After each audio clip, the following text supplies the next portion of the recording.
sahabat SB. Kali ini saya berada di depan sebuah, bukan depan mestinya, samping gitu ya. Karena pintu saya sebelah sana, pintu masuknya, nanti sebelah situ adalah pintu keluarnya gitu.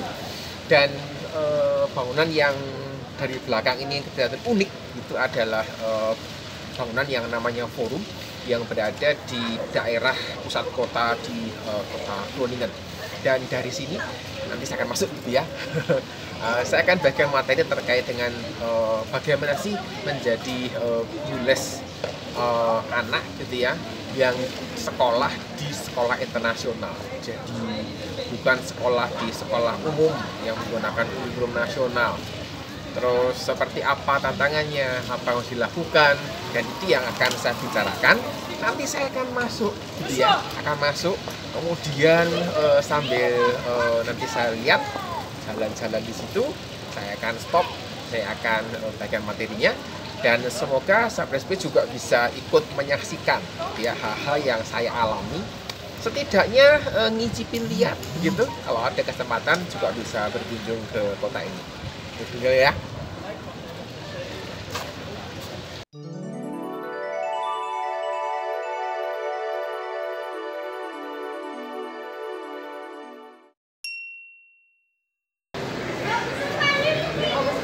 Ya, sahabat SB, sekarang ini sudah masuk ke dalam gedung yang namanya Forum itu. Ini adalah tempat area bebas yang dapat digunakan buat kalau orang anak muda ngomong out gitu, juga menyediakan tempat yang bisa untuk belajar. Sekarang ini adalah musim ujian, jadi cukup ramai gitu ya suasananya. Saya mulai gitu ya di materi ini. Jadi terkait dengan gules gitu. Ya, menjadi gules itu ada sukanya gitu ya, ada dukanya begitu ya. Jadi saya pernah posting sebuah video terkait dengan pengalaman saya menjadi gules yang semoga bisa bermanfaat buat semua gitu ya. Beberapa hal yang saya alami adalah ya kalau hujan gitu ya, ya mesti tetap datang gitu kan, nggak bisa ngomong sorry ya nggak bisa datang karena hujan gitu. Ketika saya banyak ujian, banyak tugas dan sebagainya, ada rapat atau apa, sibuk sekalipun saya tetap datang gitu. Kenapa? Karena bagian tanggung jawab saya belajar untuk bertanggung jawab pada hal yang sederhana. Dan kalau saya sih belum pernah ngalamin gitu ya, kena marah orang tua gara-gara nilai anak lesnya itu jelek gitu. Tapi teman saya pernah mengalami hal itu. Jadi dia dimarahi orang tuanya, orang tua anak lesnya gitu ya, gara-gara nilainya itu jelek. Jadi ini kira-kira suka dan dukanya menjadi gules gitu. Selain itu ya ini kan pekerjaan paruh waktu ketika saya kuliah. Jadi saya bisa mengatur waktu saya dengan baik dan menolong saya juga untuk belajar mendisiplin diri, menolong saya juga memaksa gitu ya, memaksa saya juga untuk bisa mengelola waktu saya dengan bertanggung jawab karena saya punya sebuah tanggung jawab. Berbicara tentang pekerjaan sebagai gules gitu ya, ini kan hubungan antara dua pihak gitu ya. Jadi ada pihak pertama gitu ya, sebagai orang tua gitu ya. Pihak kedua adalah gulesnya gitu ya. Jadi perlu ada kesepakatan walaupun bukan sebuah kontrak tertulis, tetapi ada di belakang. Tetapi ada kesepakatan supaya orang tuanya tidak asal memarahi guru lesnya gara-gara nilai ujian anaknya itu buruk, dan guru les juga tidak bisa seenaknya membatalkan jam kehadiran ngelesinya gitu ya, supaya enak posisinya, supaya ketika bekerja ini ada relasi-relasi yang bisa membuat situasi itu tidak menjadi kaku gitu, tetapi menjadi sesuatu hubungan relasi yang memang cukup baik ya, antara orang tua dan gulesnya. Pengalaman saya menjadi guru les selama ini cukup baik, gitu ya. Saya punya hubungan yang cukup baik dengan orang tuanya, dengan keluarganya. Saya mengenal saudara-saudaranya juga. Bahkan sempat ada saudara yang lanjut, gitu ya, jika kakaknya selesai lanjut dengan saya. Ada juga seperti itu. Dan menurut saya ini sebuah sebuah aset, gitu. Kenapa? Bukan untuk koneksi cari kerja, gitu, tetapi ini sebuah aset persahabatan, pertemanan yang bisa saling membutuhkan. Oke, sekarang saya sudah naik ke lantai berikutnya, gitu ya.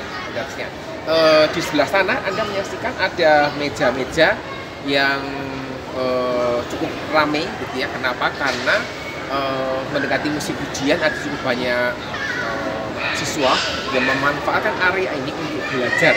Nah, nanti juga akan ada area ke atas, gitu ya, ada tangga naik, gitu, bisa juga naik sampai ke atapnya seperti itu. Lanjutkan. Ketika menjadi seorang guru les dan pas, gitu ya, siswanya itu menggunakan kurikulum internasional yang sangat bervariasi saat ini. Ada Cambridge, ada IB. I get to see you here. Yeah. Sanitize somewhere here. Yes. No problem. Ya, bertemu dengan teman anak saya. Kurikulum internasional, ada yang Cambridge, ada yang IB, International Bachelor, kemudian ada dari British, ada dari Kanada, Amerika, Australia, dan cukup banyak. Dan permasalahannya adalah kurikulum ini bukan sekedar sebuah materi, tetapi terkait dengan proses belajar. Jadi cukup banyak guru les, gitu ya, yang mengabaikan fakta ini, gitu ya. Jadi awalnya apa? Oh, kayak kurikulum internasional ya, gitu ya, itu aja. Tapi tidak menggali lebih dalam. Kenapa? Karena sebenarnya kalau kita bicara tentang kurikulum, maka sebenarnya kita bicara tentang sebuah proses, dan proses seperti apa yang diharapkan, proses seperti apa yang seharusnya dilakukan supaya antara sekolah dengan proses nanti les di rumah misalnya, maka ini menjadi sesuatu yang bisa saling mendukung. Dan saya masih pegang prinsip bahwa les itu adalah menolong anak yang mengalami kesulitan belajar di sekolah supaya bisa mengikuti pelajaran di sekolah dengan lebih baik. Jadi itu yang saya pegang, itu yang saya sebagai sebuah kriteria kalau saya ngelesi. Kalau sudah pandai, sudah mampu mengikuti mata pelajaran, ngapain les? Biasanya, gitu ya, saya akan tolak 1 atau 2 sama. Ya, sudah naik, saya lupa, gitu ya, sudah naik berapa lantai, karena memang susah menghitungnya. Lantainya soalnya ada yang begini, naik sedikit, gitu ya, jadi ada yang setengah, ada yang 1, tidak tahu lantai berapa sekarang ini. Jadi di belakang Anda bisa melihat situasi kota Groningen, walaupun mungkin kurang jelas. Ini nanti di atas kita bisa melihat dengan lebih jelas lagi. Nah, sebagian besar guru les atau sebagian besar di antara kita, ya, belajarnya menggunakan kurikulum nasional, bukan kurikulum internasional. Dan berdasarkan observasi yang saya lakukan, kurikulum nasional kita itu ada sedikit perbedaan dengan kurikulum internasional. Saya kalau dibandingkan dengan punya Cambridge, gitu ya, ada bedanya sedikit. Kalau dibandingkan dengan punya IB, ada bedanya sedikit. Kalau dibandingkan dengan punya Amerika seperti apa, juga pasti ada perbedaan. Dan itu berarti jika sebagai guru les, gitu ya, Anda ini menangani siswa, menangani anak yang sekolah, gitu ya, di sekolah internasional dengan kurikulum tertentu, maka guru les ini mesti menyesuaikan. Tidak bisa modelnya itu ya udahlah saya ajar sesuai dengan pengalaman saya, begitu. Tidak bisa. Kenapa? Karena kalau kita bicara tentang proses belajar, maka sebenarnya setiap kurikulum ini punya semacam proses belajar standar yang mereka jalankan. Hal ini berhubungan dengan cara berpikirnya, berhubungan dengan kalau di matematika itu ya cara menyelesaikan soalnya, nanti kayak contoh gitu ya. Kemudian juga ada beberapa istilah yang mesti distandarkan. Jadi guru les tidak bisa memaksakan ya pakai istilah ini saja. Kenapa? Karena syaratnya ini gitu, nggak boleh. Jadi sebagai guru les kita mesti mengikuti apa yang dipelajari oleh siswa yang di sekolah. Dan itu yang juga saya kerjakan karena setahu saya gitu ya di masa saya sekolah kurikulumnya beda dengan di masa anak les saya di sekolah. Jadi dengan demikian guru les ini bisa apa ya update gitu, menyesuaikan diri dengan situasi dari anak lesnya. Saya kira itu dulu ya, saya mau menyaksikan. Nah, Anda bisa lihat gitu ya, ada setidaknya 2 eskalator gitu ya. Ini terus pasang pasti gitu. Kemudian di sana nih juga ada lagi tangga naik. Ini juga ada lagi tangga naiknya gitu. Jadi ada cukup banyak eskalator yang saling silang begitu, yang membuat suasananya jadi agak berbeda karena penempatan eskalatornya tidak simetris. Setidaknya mungkin ya cocoklah dengan selera saya yang memang hobinya tidak simetris kalau membuat sesuatu gitu ya. Dan terkait dengan calon guru les gitu ya, mesti tahu gitu ya bagaimana guru sekolah itu mengajar anak siswanya. Jadi guru les juga mesti menyesuaikan, menyederhanakan mungkin masih bisa gitu ya, selama tidak menyalahi aturan yang ada, tidak menyalahi konsep-konsep yang diajarkan di sekolah. Jadi sekali lagi kita tidak bisa gitu ya mengajarkan sesuatu yang tidak sejalan dengan kurikulum sekolah. Kayak saya contoh, kalau kita bicara tentang soal matematika misalnya, maka misalnya ada aljabar gitu ya, X plus 1 sama dengan 3. Nah, kebiasaan di Indonesia itu adalah oke, kalau begini mari kita mengumpulkan peubahnya, variabelnya itu di sebelah kiri gitu ya.